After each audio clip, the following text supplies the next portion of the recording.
दगाबाज दोस्त। किसी जंगल में हिरन और कौवा दो बहुत गहरे मित्र रहते थे।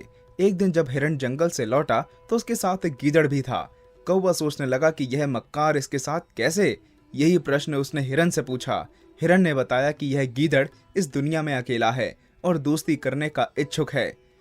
कौवे ने उसे समझाते हुए कहा कि गीदड़ से कभी भी मित्रता नहीं करनी चाहिए, लेकिन हिरन ने उसकी बात पर कान नहीं दिया, क्योंकि गीदड़ तो पहले ही उसे अपने चिकनी चुपड़ी बातों से प्रभावित कर चुका था।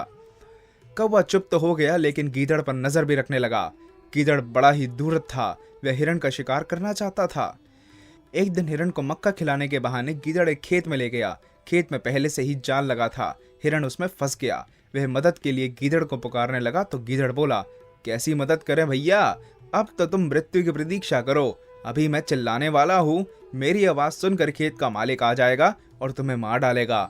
तुम्हारे मरने के बाद मैं बड़े आराम से तुम्हें खा जाऊंगा। इतना कहकर वह खेत से बाहर निकलकर हुआ हुआ करने लगा। हिरन को बड़ा पछतावा हुआ। वह सोचने लगा कि कौवा ठीक ही कहता था, लेकिन मैंने ही उसकी बात नहीं मानी। वह जोर जोर से रोने लगा। उसका रुदन सुनकर कौवा उसके पास आया और बोला, देखा तुमने मेरी बात ना मानने का नतीजा। आज तुम मौत के मुंह में पड़े हो। अब जैसा मैं कहता हूँ वैसा ही करो। कौवा उसे अपनी योजना समझाकर वृक्ष पर जा बैठा। गीदड़ की आवाज सुनकर कुछ ही देर बाद खेत का मालिक वहां आ धमका। उसने पास जाकर देखा तो लगा कि हिरन मरा पड़ा है। उसने उसे जाल से निकाल दिया। गीदड़ झाड़ियों में छिपकर सब तमाशा देख रहा था। जैसे ही किसान ने हिरन को जाल से निकाला, वह उठकर भाग खड़ा हुआ। किसान ने उसे भागते देखा तो सोचा कि हिरन ने मरने का नाटक करके उसे उल्लू बनाया है। उसने हाथ में थमा मोटा डंडा उस पर खींच मारा, मगर तब तक हिरन दूर निकल चुका था। वह डंडा सीधा गीदड़ की खोपड़ी में जा लगा और उसकी जीवन लीला समाप्त हो गई। कथासार।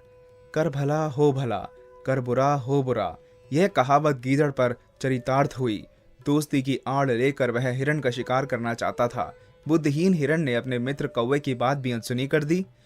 वह तो उसका भाग्य अच्छा था कि प्राण बच गए और दुष्ट गीदड़ को अपनी करनी का फल भोगना पड़ा।